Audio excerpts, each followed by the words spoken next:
to see you healthy and happy. It's almost spring break here, so thank you again for coming. I know that you have a lot of things on your mind about getting ready to get out of town, but I hope that you will spend some time today thinking about what it means to be an effective teacher and just changing the world. So thank you all, School of Ed, for coming.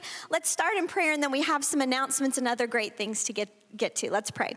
Lord, thank you so much for this day, and thank you for these students, the efforts that they've taken to come here, Lord, and we pray that you'd be with them today. Just bless them for their efforts. We pray that you'd be with us as a school and a nation, Lord, as we are facing some of these health concerns, Lord. Just help us to figure out the best things to do to protect our nation and our people.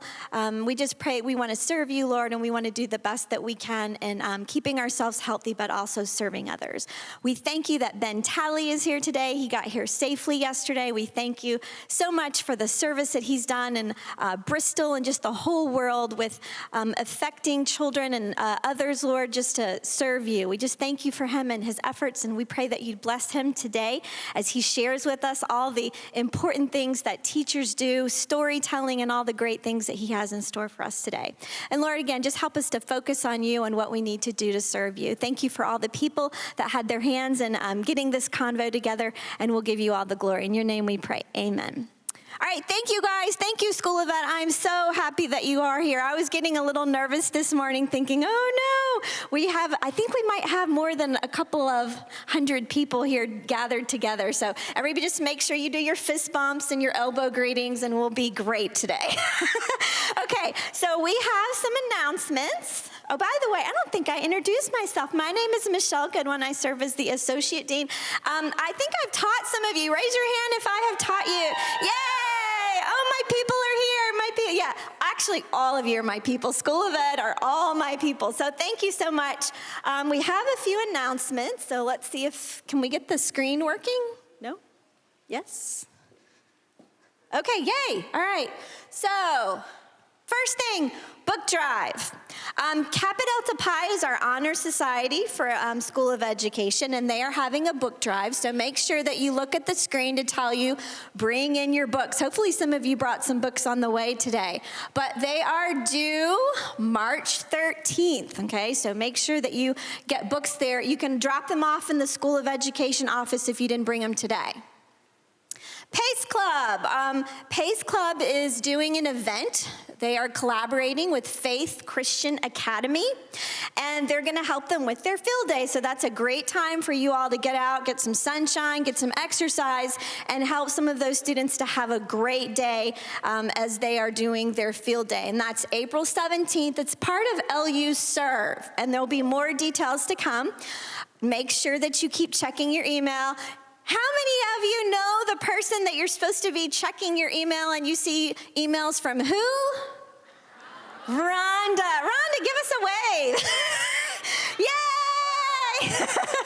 Okay, keep checking your emails. So Rhonda will give you more information once we have that. Thank you, Rhonda, for always keeping us informed. Okay, Fulbright, we have some special guests today. So Dr. Spalding, if you'll come with your guest. Okay. As Dr. Spalding is coming to the stage, let me share with you just a second. Dr. Spalding serves as our chair for special education. We're so proud. Yes, she's amazing. We're proud to highlight that she has recently received a prestigious grant from the Fulbright Specialist Program. She will work with education officials in Uzbekistan in promoting, let me flip over here, inclusive education for children with special needs. Dr. Spalding, if you'll please come to introduce our special guest today. We are thankful that both of you are here. Pray for Dr. Spalding as we figure out, she's even nervous about how the world travel is gonna go in the next few months. So pray that all of that works out well. So Dr. Spalding. Thank you, Dr. Goodwin. I'm live, you can hear me? Okay, yeah, as Dr. Goodwin shared, I'm prepared to leave for Uzbekistan in about a month. So I'm actually a little more nervous about the scope of the project than the travel, but we'll see how things play out over the next few weeks. And Fulbright is not just for your professors. Fulbright is also for you. And so I'm thrilled to just very briefly share that there are a lot of opportunities for you as graduates with Fulbright. You could go overseas to teach, to do research, to study. And we actually have 2 students who are graduating this spring. Who knows Genevieve Weaver or Melissa Hosick? Do you know those girls? Maybe not, because they're a little ahead of you. They're student teaching right now, but Genevieve is a semifinalist with Fulbright to go do research in South Africa, and Melissa is a semifinalist to go teach English in Taiwan. So I'm just thrilled to share that. We are hoping that they are selected as finalists. It's an amazing opportunity for them, for us as the School of Education to send them, and as equally thrilled as I am to share about those 2, I'm thrilled to invite a member from the U.S. Fulbright Program. He is actually the director of U.S. Fulbright Student Programs, Dr. Dan Kramer. He's going to share with us for a few minutes, and while his time is short where he's going to share today, I just want to highlight that he will be sharing more tonight. If you want to hear a little more, you can visit him in DeMoss Hall, room, let me get this right, 1134 at 6 o'clock p.m. And I also want to note that here on campus, if you're interested, hopefully you'll have the chance to talk to Dr. Kramer tonight, but if not, there is a committee of faculty members here on campus. I'm part of that committee, and Dr. Foster from the School of Ed is also part of that committee. And we are here to support you if you desire to apply for a Fulbright. So without any further ado, I'll let Dr. Kramer share a little more.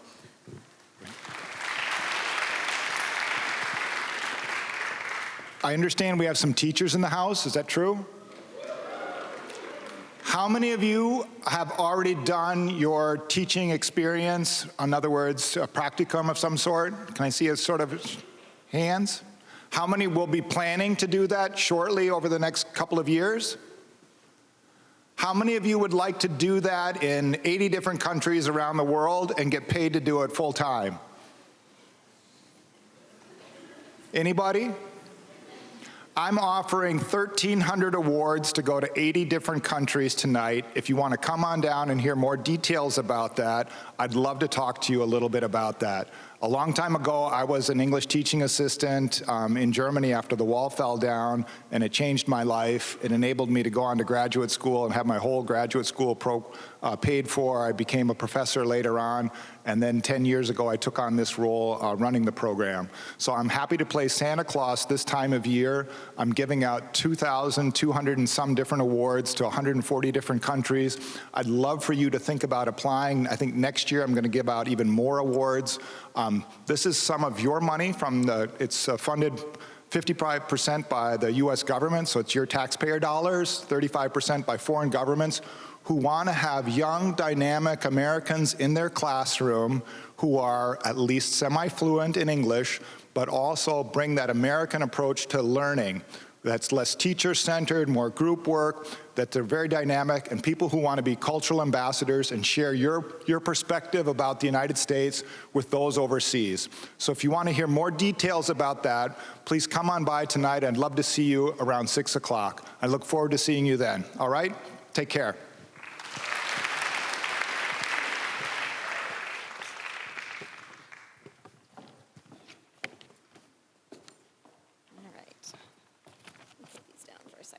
Teachers have props, so let me get my props ready. All right, okay. This is a story of a little girl. We're gonna have a master storyteller here today, but I'm just gonna give my best effort to try to the storytelling on my part. But there's a little girl, and she grew up to want to be a teacher. I want to be a teacher when I grow up. So this little girl grew up and had a class of her own. And there she is with her class. But she wanted to find out, what more can I do to, how can I be an effective teacher? I don't want to just be a teacher. I want to be an effective teacher. So what can I do? So this girl decided to go to school, graduate school. She headed on down the road and was in a program where she had to do a big dissertation, which is right here. Right here. And during the writing of this dissertation, again, she wanted to find out what makes an effective teacher. So she had to interview some fantastic award-winning teachers. So in that process, she met a lot of great teachers. These are some things she found out as she did her study. These teachers, they collaborate and they enjoy professional growth. They value their diverse students, all the different things that their students bring to the table every day. And they differentiate their instruction to make sure that all their students are being engaged. They make sure their students are valued. They want to make sure I'm an advocate for my student. I will fight for my student. These effective teachers focus on solutions. What can I do to help? Not kind of harping on things that I can't change that much. And they communicate. They communicate in positive ways. And these are all the things that showed up in that study about effective teachers. So the cool thing was, the speaker that we're going to have today, he fits all those categories because he was in the study. So there he is. This is a great picture that I love very much. By the way, that girl grew up to be me, if you didn't figure that out. I'm in the middle there, and to my right is Wade Whitehead. He is another National Teacher Hall of Fame winner.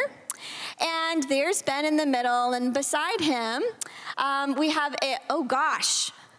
I just forgot his name. He's a National Teacher of the Year. Ben, do you remember? Tracy Bailey. I'm so sorry, I drew a blank. Oh my goodness. Tracy, if you're watching this, forgive me. But I love these folks, and the cool thing about them is they've all actually been to the White House. When you win these national awards, you get to go to the White House. So there is Ben at the White House in his wonderful hat. I love that he has this distinguished hat everywhere he goes. He also won the McLaughlin Award. That's a teaching award. That's a cool one because you win $25,000, and hopefully he'll talk about that today. And the cool thing about that is you have to travel with it. You can't just hoard it or go buy a car with it. You actually have to travel with it and then tell your students about your adventures.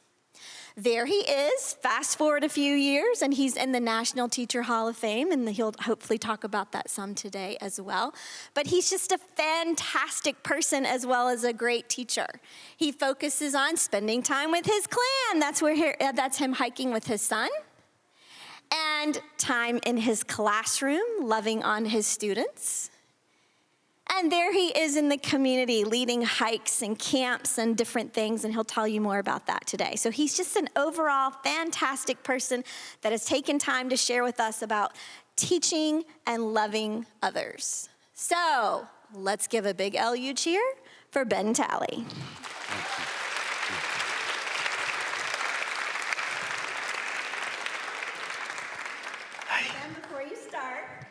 You know, there's like a national teacher, a national hall of fame for baseball players, and there's a national hall of fame for football players. Well, there's a teacher hall of fame. So I would like for you, sir, to sign. I don't have a baseball, I don't have a football, but I do have an apple. Will you sign it for me? Sure. Awesome. All right. I got to have some cursive handwriting in elementary. Thank you. That's sweet. Sweet idea. And this is going to be yours because you're going to have the clicker. Thank you so much. And thank you, sir, for being This over here. Thank you so much. Can you hear me? Can you all hear me well? And immediately when I speak, you can tell I'm from the mountain part of Virginia called Bristol. And anybody else from Bristol in here? Did I teach anybody in here? It's hard to find a crowd where I haven't yet. I know I've had several kids come to Liberty, and they absolutely loved it. And I'm technologically inept. I'm going to try to use this thing as best I can. I may need somebody, one of you ought to leap up here and help me if I get stuck. I'm about as old school as you'll ever see, and maybe we need some of that now and then. Remember how storytelling inspires kids. You know, that's what Jesus did, told stories. We remember them. Speaking of dialect, when I did meet President Obama, I had this hat on, and they pick 5 each year for the National Teachers Hall of Fame. I guess they never got anybody from Southern Highlands, Appalachia, so they looked for somebody down there, and they found me.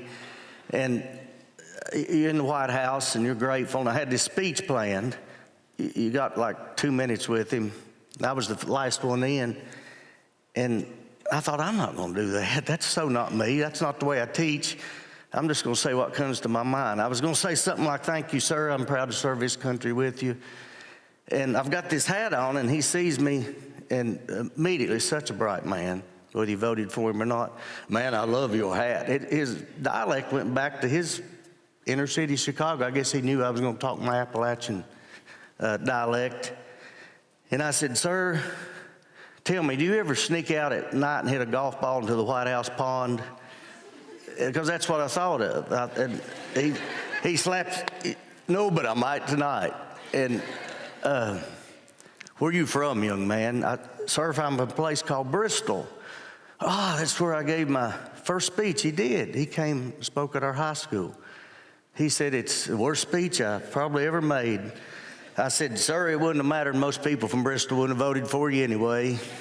And he's a wonderful man. And I did tell him I voted for him once anyway, of the 2 times. You know, when you're a teacher, we don't realize how lucky we are. I hope you do. I know you're at the forefront of your career. I guess my first picture's coming up, right? I hope, and thank you, Michelle, for all the kind things you said. Since I've been here, I came last night and stayed up on the mountain up here at the Montview Mansion. I've yet to meet a person. Well, I just click it. I'm getting setting up for it. Yep. I'm going to tell them a story about it before I click it. So when you click it, oh, then the very next one. That's one I don't want them to see just yet that they saw. All right, thank you. I've not met a person that's not supremely nice and authentically nice. You know, you can tell the difference between perfunctory nice, because you think you're supposed to be to impress somebody, and genuinely nice. Gosh, what a testament for this university. I'm going to tell my kids to come on up here. Well, I've been telling them for years because I knew it was a good place. This first picture, maybe, you know, there are no accidents in life. I don't think things turn out. When you think you've messed up like I just did, something wonderful happens. Remember that about your teaching, because you're going to mess up 87,000 times. And it turns out, if you do it for the right reason, if you do it out of love and kindness,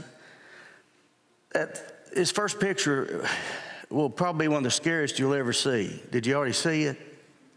And you have power to keep this from happening. If it doesn't scare you, you need to change your major. You know, so many teachers have so much power. Everything I ever read, all the research in every country on earth, what do we got, 200 countries, the most respected profession, virtually always teacher, virtually always. And maybe it's good we don't get paid so much. We'd attract the wrong type of people.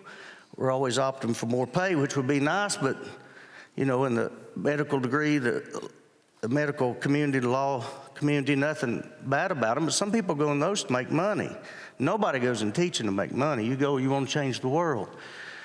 These are children behind bars, and that's where a lot of them are going to be if we can't help them along the way. If we can, and there's one way to keep them from doing that, and it's one word. It's just so simple. If I say it, most of you won't believe it. You'll think it's oversimplified. It's the secret to life. It's just one word, and some of you may have already discovered it. If not, you might along the way while I show these. I taught at the jail for 24 years too. That's where I met a couple of you all. I knew I'd seen you somewhere before. I'm kidding. I'm kidding. Here's a letter. Gosh, you probably can't read that. Not everybody who goes to jail is, makes F's and D's. Here's a young man, 160 IQ. You can read it. I'll spend very little time on this. And I wrote him and encouraged him to help other people there. And he was taking physics, high-level courses while he was in jail, and he wound up being a teacher. For nearly 20 years, he killed a man. No excuses. I could tell how it happened, but And I've always kept up with my children. But he's a grown man now, but I call them my kids. Do that. You'll see that later on here. It'll be one of the biggest thrills of your life. Keep up with every kid you've ever taught. You can do it. You can do it. And it won't cost you family time. Your family will love it. They can be a part of it. This fella, I do a lot with the homeless because where I teach in Bristol, we're at 80-some% reduced and free lunch probably. Maybe one of the poorest systems in the state. And this fella I almost was in the Vietnam War. I just barely missed getting drafted. He was in it, and he wanted to be a teacher. Imagine that. He wanted to be a teacher. He came back with, I didn't know what PTSD was back then, Charlie. And I visited him one day, and he knows I do a lot for kids. Charlie, I got you $100. I want to help you get some clothes, some place, maybe a bed over there in the weeds. He says, Ben, I'll spend it on alcohol if you give me that. Give it to the kids. I would like an American flag, though. So I brought him back an American flag, and there it is. The next time I visited him, he had it proudly displayed. He knew I'd be coming around the corner sometime to check on him. I said, Charlie, what would you have me tell the kids? It's really important to ask people who've had a rough life. You ask successful people all the time, what would you have me tell the kids? I asked the jail inmates. I asked Charlie. They all tell me the same thing, the same two things. In a nutshell, they paraphrase it, of course, just like you can the four Gospels. Be nice and work hard. We have all these rules. I remember I had a student teacher one time, had 37 rules posted up that I was helping supervise. She came in, bless her heart, spent so much time posting all these rules. I said, you're going to wear yourself out. You're going to have kids in a lot of trouble. More rules you have, the more they're going to get in trouble. More laws we have, the more laws you're going to break. And if you just use grace, just love, I know it's so simple. It's so simple, but it's the most powerful thing. Kind of like Jesus did. We all got all this Old Testament law, and he says just love. Just encapsulated into one word, one way. One of the best ideas I ever had was getting my inmates when they got out of jail to reconnect with their families was to read to their children. And I thought 10 minutes a night, 5, not 2 minutes a night. Because if they do it 2, they're going to do it more. And that was one of the best ideas I ever had to reconnect families. If you can get the fathers to do it, because very often they won't. If you can get them to read to their children, whether they've ever been inmates or not. But that often broke the cycle of crime. It reconnected. Just something so simple as reading a book together. Here, I'm not sure why I've got some of this stuff in here.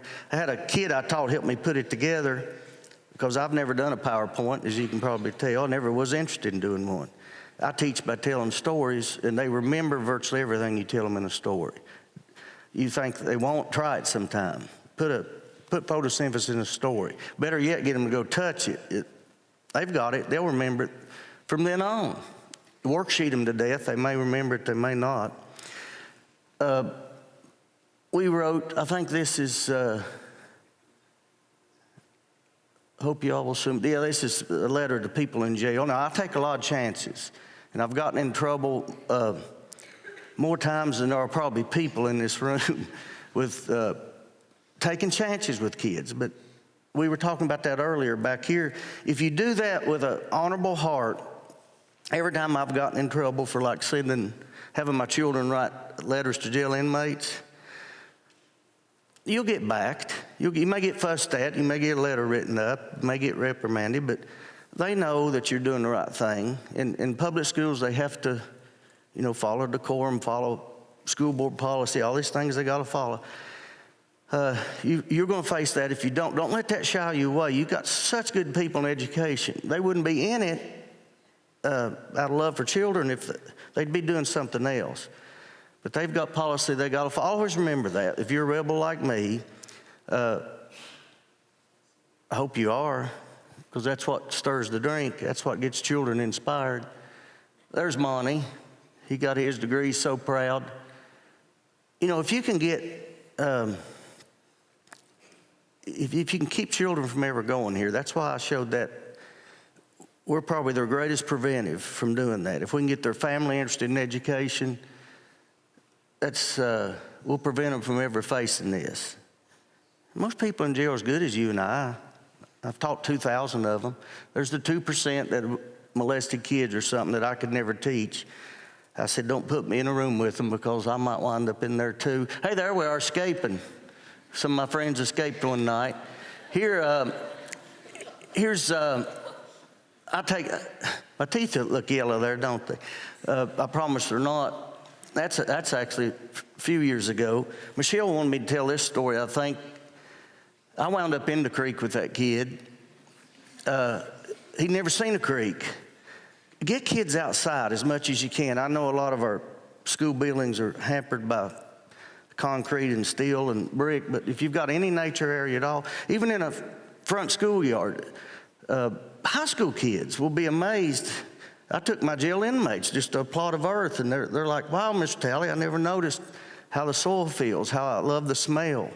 I'll remember it forever. Just get them outside. This kid, one of the greatest honors he ever gave me, Michelle asked me to tell his story. He was describing for the Hall of Fame. He wrote a letter to the committee for the National Teachers Hall of Fame on my behalf. I didn't know there was such a thing. And teachers aren't interested in such awards. And because if you are, you're in the wrong field again. But if you take a lot of chances with kids, get involved in the community, they seem to find you, these awards. And he wrote a letter, said, Mr. Talley is a good teacher, but for this reason. Now, I feel like I'm bragging on myself. That's another thing teachers don't like to do. It's probably good we don't. But I'm just trying to share with you to inspire you a little bit. He said, teachers all care. They'll all come, if you're down in a hole, they'll all come tell you how to get out. You know, they'll say, you need to do this, you need to do that. We'll tell them how to get out of poverty. You need to do well in school. You need to do your homework, all the standard pat answers. Really good teachers will reach down and help you out. They'll help you out. They'll take another step. They'll take a risk. And he said, but Mr. Talley, what you did, you jumped in the hole with me and faced everything he faced. Now, that is a risk. You're going to take it home with you. You're going to worry about it. But gosh, what a blessing to be so involved.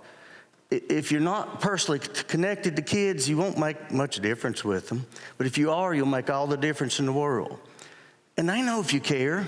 Who's already done their student teaching? I can't see well from here. Not many, have we? Gosh, that's one of the most nerve-wracking times of your life, but you've got good people here going to help you. Make connections with those kids. I'm still in contact with the kids years ago. You know, some of them in their 40s now that I taught in elementary student teaching. That's on a hike. You know, sometimes I give the parents I'm all nice and cuddly with kids, but I'm tough on them when I have to be. There's tough love. I won't allow them to make excuses. And I made one here. I said, I took the wrong turn on a path, and anytime somebody makes an excuse, you can use this in class, just bow to them. Just bow. And there's something funny about that. They're bowing to me because I made a big excuse. And they don't get mad like if somebody, you know, you've always got Sally. I lost my pencil because, and she makes up a reason, number 912B. Just start bowing to her, and she won't get to 912C. And you might get in trouble for that too, but so what? There's fun on a hike. These kids are seniors in high schools now. 4 of them are going to become teachers themselves. That is really, really neat. That's Big Gabe making a splash with me. He just had to jump in. You know, time's going to fly so fast. You're going to be standing here one day talking this same way. Get them outside. You know, computers, with the number of autistic children we have in class now and special needs, autistic children, a lot of them, you know, the tactile thing, you know, they'll jump, it scares them a little bit.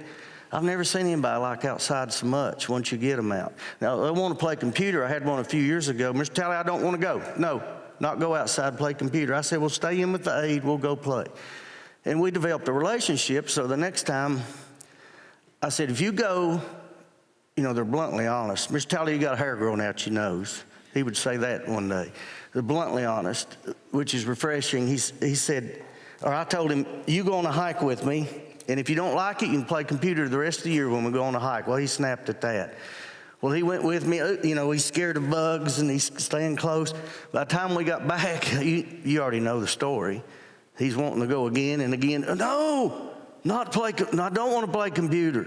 I want to go on a hike. I don't know if you've got access to that. I do Saturday hikes for hundreds of children. If there's a will, there's a way. I've taken almost 10,000, I think 9,000 children. Somebody on the school board was telling me over the years, if you find a way, people will fund it. I don't have money, but I know a lot of people who do, and they don't mind giving you money if they know where it's going. And we fund through grants and other ways. Our children are poor. A lot of them don't have a car. We'll bus them in on Saturdays. I take them all day hiking at a park. I bet you all would love doing that somewhere. We're playing dead. A buzzard flew overhead. Have fun with kids. Don't be afraid to have fun with them. A buzzard flew, and we're acting like we're dead. And of course, it smells we're not really dead. Except I said, the boys, you smell like you're dead. They may come back for your feet. I've got some high school volunteers with me. That's another thing we do in Bristol that I'm proud of. It may be on up through Virginia and elsewhere, I don't know. But if they do community service, they get local college credit for it. Do y'all have that? We worked that out, and they get up to 2 years of community college free if they just do community service, Boys and Girls Club, Girls Inc., Help Me. And a lot of them say, gosh, this is fun. I want to be a teacher. But have fun with them. Don't be afraid to have fun. You know why they don't have fun? Afraid of losing control, right? Have a way to get them back. 1, 2, 3, count. Or I've got a wonderful lady I teach with now. She's got a voice that's not much louder than this. So she goes, and they clap it back. And they're quiet. And that only works if you've got a personal relationship with them. It only works if they care. They know you love them. Else it's not going to work. But if they know you love them, they will try their best, even the rowdiest kid. And don't be afraid to have fun with children. Emotion is when they remember. Now, we can rule with fear. Have you seen teachers rule with fear? Did you have some? They rule with fear and guilt, just like the church can sometimes. And you remember that way. You remember it. But instead of that, use love, use kindness and fun. And you remember that way too, but gosh, how much more fun to learn that way. This is a tree in Bristol. It's called the resting tree. It's 500 years old. I take kids there, and there's a slave graveyard right back behind it there. That child in front may be the friendliest kid I ever taught, and I usually don't say that. Don't know what happened to him. He hugged me the last day, and you know, they move in the middle of the night sometimes. The one in the red shirt is back in Chicago now. He wants to be a police officer there. I try to keep up with every kid I ever taught, every one of them. Try it. I promise you, your life will be enriched beyond measure. And young men and young women out there, don't forget, girls can do math and science. Sometimes the worst to give them the insinuation they can't, or I don't mean this bad, but I've seen lady teachers do it. The insinuation that they maybe are not as good at boys in math and science. Mr. Talley, we're past that. Some of you may be thinking, well, I still see it happening. These girls are getting ready, they're practicing for a tug of war against the boys, and of course you know who I want to win. And in 5th grade, girls usually do win. They usually do. They're practicing. I might have them towing that truck. I don't know what I've got them doing there. But they're getting strong. They smoked them. This is Girls Inc. Volunteer. My best teaching, I was not a good classroom teacher. And I think my principals would vouch for that, not in a classic sense. And I never pretended to be. My best work started when the door shut. to get involved in their lives. And this is summer. The money this good university has given me to come speak, I didn't even know they were going to pay me. But it's pretty good. I had no idea they were going to pay me a dime. It's going to my summer camps for Girls Inc. and Boys and Girls Club. I mean, I would have come up here for free. Being a teacher, we do everything for free, right? But it's so nice of them to pay me anyway. Look at that little girl holding my hand. Everyone has a story. I didn't know her. These are kids from another school. And at first she was holding my hand. You let him a little while. Honey, Mr. Talley needs his hand. He's directing people, whatever excuse. I mean, that's true. She kept holding it and kept on. I finally just let her. You never know when a child, never know what her needs were. Maybe her grandfather died. Maybe she finally met a man that was nice to children. How many men we got in here going elementary? Oh, I'd love to hug you. You're going to change the world in the way you have. So many of our children have not seen a man show kindness and be a gentleman to ladies. So many of our children have not seen that. The home they've seen is violent or disparaging toward women. You guys are also going into a career where you're going to make real friendships with women. Is one of the greatest things you'll ever know. And don't be afraid, of getting accused of something. Women, gosh, you talk about being able to tell whether you're up to something or not. You guys know that already.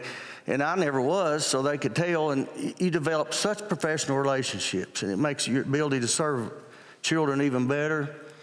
Alan in the back, a young African-American man. I mean, he's a great athlete. He could get a job making $100,000 a year. Here he is helping run Girls Inc. I'm so proud of him. This girl's blind. She became blind the year I taught her. She's a heroine of mine. She's joyful. We invite her as a guest speaker each year. Through a freak accident, she became blind. I've yet to hear her complain about it. Invite guest speakers to your class. Involve the community. Let them see what we do in public schools. All they hear is when a test score is bad or something bad happens, a principal gets fired or a teacher gets in trouble. They don't see all the good we do. Invite them in. I had a CEO speaker last fall, and he's, after 3 minutes in front of the class, he's through talking. They're not listening to him because he doesn't know how to get kids' attention. And how do you do this? How do you do this every day? And he went back, told everybody, what it's really like. I don't know how long I can talk about this. This is not the girl herself. Again, don't be afraid to show sincere kindness and love. This reminds me of the girl I'm going to speak of. When I first started teaching, I'm ashamed I let somebody scare me out of doing this, but I did. There was a little girl who'd been sexually abused in my class. And because that happened to me as a child, I kind of picked up on it. I think there was a deep empathy there. And she would draw pictures of me hugging her. Her natural father had abused her. And I thought, well, she needs me to hug her. She knows I'm safe. And so at lunch, I was talking to no, Mr. Talley, don't do that. Other teachers, don't you do that. You'll get accused of this, that, and other. So she disappeared in a couple of days, got lost in the system.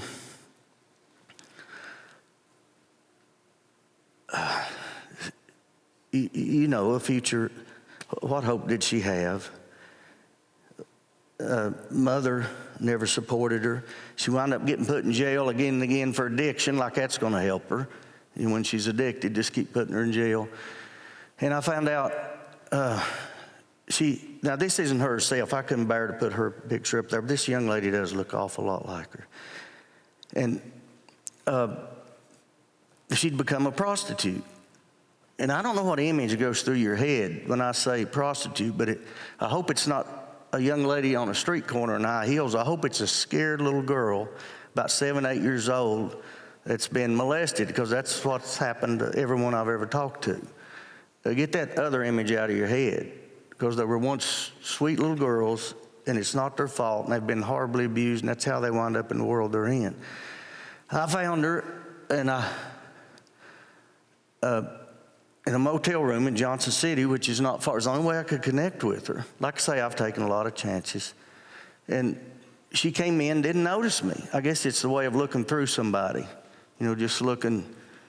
And I said, Laura, it's Mr. Talley. It's Mr. And she finally got her hug. I gave her a hug, talked to her about going back, very bright, going back getting her GED, because I had done GED program at the jail for 24 years. I don't think I told you that. Maybe I did.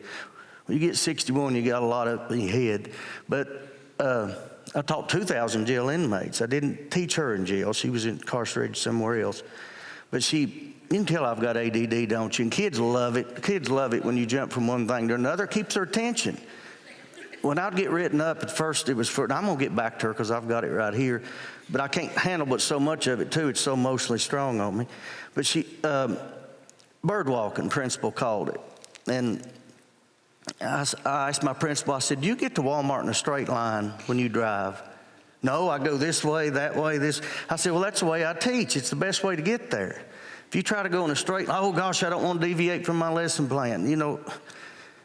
A kid has a teachable moment. They raise their hand. You can still swing back. You can always swing back like I'm about to now.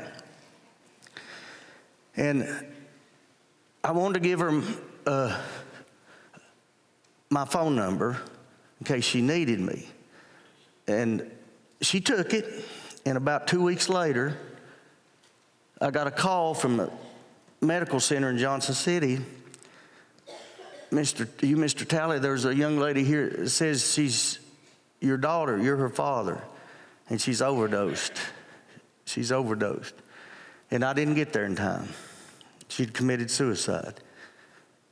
When you have a chance to hug a kid, don't be afraid.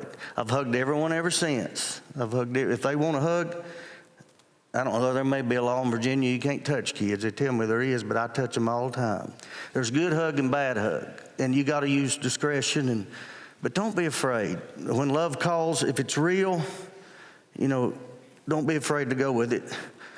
Well, in honor of Laura, I'm glad I spent time on that. I didn't know if I was even going to be able to talk about it. There's me as Santa Claus. Get involved in the community. I have people give me tens of thousands of dollars each year to play Santa Claus. They know I know the needy, and I'll go to them, and I talk to them about education while I'm there. I talk to them about their way out of poverty. Now, you don't disparage the poor. I don't even use the word poverty. So what do you want to be? And they say, and I say, well, there's a way there. And it's working hard and being nice. You don't even have to say straight A's. You don't even have to say do well in school. Work hard will take care of itself. Work hard and be nice. Like when Jesus said love everybody, that takes care of all the commandments.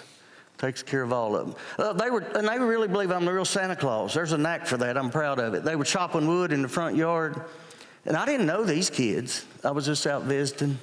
Look how proud they are. That lady had been a teacher, and I was visiting her. Of course, she knew who I was. But don't forget the old. I don't think of myself as old. I still feel about 12 inside, but no, maybe more like 19. But don't forget, listen to old teachers. I'm not saying it because I'm standing here. They've got wisdom. They've got things a book can't teach you. And don't just do the listening like you're being kind because they're elderly. If they've got something to tell you, they're a library. They're a walking library. I played sports. I went on a golf scholarship, and we had very little money, but we had a farm behind the house, and I learned to play that way. So if you ever get kids who plays sports in here? Any sport. Golf is a great one to get them involved in. And don't see any faces of color there. That's one thing I never could get some of those kids to come out. They still perceive it. Perception beats reality every time. They still perceive it as a rich man's white game, which it's not. Oh, and you'll teach kids that become sports stars. Justin Grimm has a World Series ring with the Cubs. He got it about 4 years ago. and he's, what have I got, 8 minutes, Michelle? Less. Storytellers have to watch the clock. He would sit in my class and he'd bring his glove and his baseball, hyper ADHD like all good athletes, and he, like most CEOs, and other teacher wouldn't let him, and I thought, well, am I disparaging that other teacher when he comes to me? Because I would let him hold his glove and his baseball, and I had a decision to make, and you know which one I went with. The other teacher did get mad at me. I never could explain to her why I couldn't get it out. Hey, if you do things, teachers will get jealous of you. The ones that don't do it, they will. They'll get mad at you. They'll talk behind your back. Don't let that bother you. Forgive them and love them anyway. Justin would hold his glove and his baseball, and I'd let him come and hold it, and I'm glad I did. It led to something great, not because of me, but because of many people involved. Volunteer work. Get your kids to do volunteer work. If you do things, if you give them stuff for free, you all know the old mentality. Regardless of your politics, it really does make them dependent. Let them earn it. If you take them on a hike, have them make signs, have them pick up trash. Make them feel they earned it, and that doesn't contribute to a society that, you know, wants everything for free. And they're glad to do it. And if they do it as kids, they'll do it as adults. Trees. Michelle helps me with this. She's helped me with Santa. I'm going to brag on her a little bit. She hasn't even seen these kids, and she's one who sends me a donation every year to help. We've planted 30-some thousand trees in Bristol. It ought to be green if you drive through. It should be by now. And a lot of them die, but so what? If a tree dies, a kid planted it, they can tell you they planted it. They tried to better the world. At least it dies and gives minerals to the soil. Inmates helped me build this tree house when I won the McLaughlin Award years ago. That's where I spent the money I didn't spend on travel. That's why I don't have any money now, but I'm perfectly happy. We got 30 kids in it at one time. I wrote books. I'm going to give this one away. Here, I got to be real quick. I'm guessing a number in my head, 1 to 1,000. If you trust kids, they'll tell you the truth. Everybody guess a number, 1 to 1,000. Keep it in your head. Don't lie. I got one in my head. Only raise your hand if you think you're close to it. Who's close to 899? What you got? Anybody closer than that? See, if you trust people to be honest, they'll be honest. Will you give that young man back there, brother? Thank you, sir. Thank you. And you're going to be elementary, aren't you? Weren't you one that raised your hand? Are you going to teach elementary? Yeah. Well, that was a God thing, wasn't it? Okay.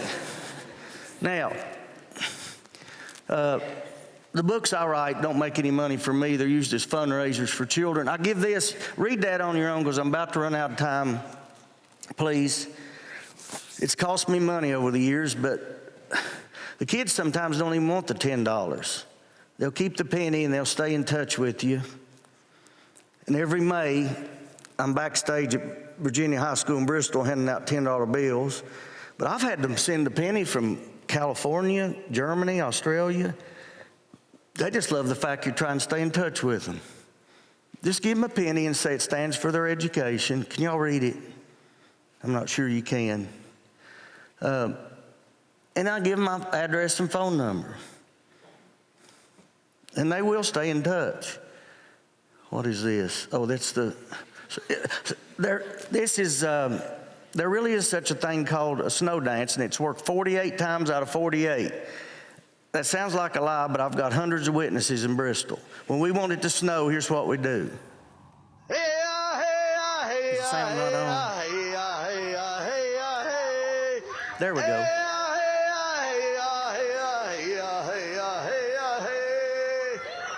Wow, it ought to snow 3 feet. Okay. It's worked every single time.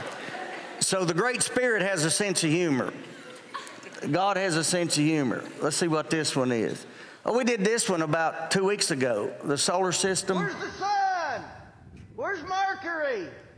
Venus? Earth? Where's the moon?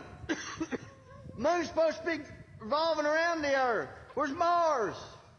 Look at the asteroids. Oh, they're That's the perfect asteroids. Where's Jupiter? Saturn? Uranus? Neptune? Comet? Where's the comet? Here comes a comet from the outer reaches of the solar system. You can't see the comet running What a around. speedy comet that is. There she Where's comes. Pluto? Pluto's in the woods. Pluto's far back in the woods we can't find You get your wildest kid that nobody believes will listen to you and prove to them that you trust them and send them into the woods and say, don't run off. Here's teaching kindergarten. My third grader's teaching kindergarten.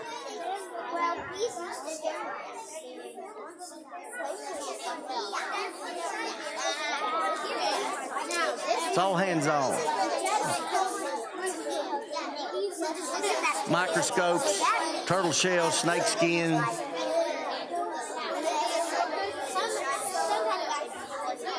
Fungus. Let's see, there we got Mars.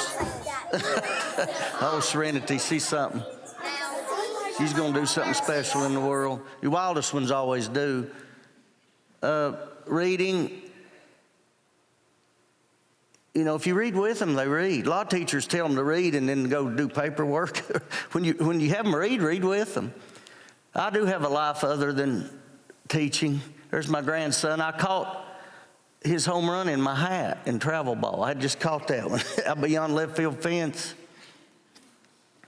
Now there's my son, David. He reminded me of a young man I met here just a few minutes ago. He's full of joy and life, and we're best friends. We're going hiking 2 weeks this summer. I'm actually retiring this year, and I have mixed feelings about it. One minute I think, did I do right, because I miss the kids so bad. But I'm going to stay involved with them with Boys and Girls Club, Girls Inc. May start a nonprofit for mentorships or something. I don't know, but I'm going to stay involved with them. I'm almost done. The kid, an autistic kid who hadn't written a word all year, the last day of class, he writes this and hands it to me. He'd heard me say this many times. What you act like now, you will be in the future. Because so many of us think, oh, we're going to change next week. One of the best sermons I ever heard, old country preacher said, the devil wants you to be a Christian. He wants you really bad. He just wants you to do it tomorrow. You know, he just doesn't want you to do it today. You know, if you don't do it now, you don't do it.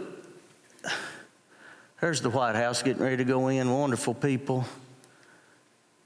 You know, you're going to grow old. That's me at 19.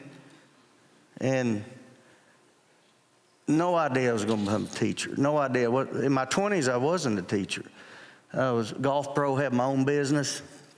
And who is oh, you won't raise your hand on this. Who is the wildest one here? Who's the party animal? Even if you are, you have hope, I'll just tell you. I wouldn't go back with what I know now.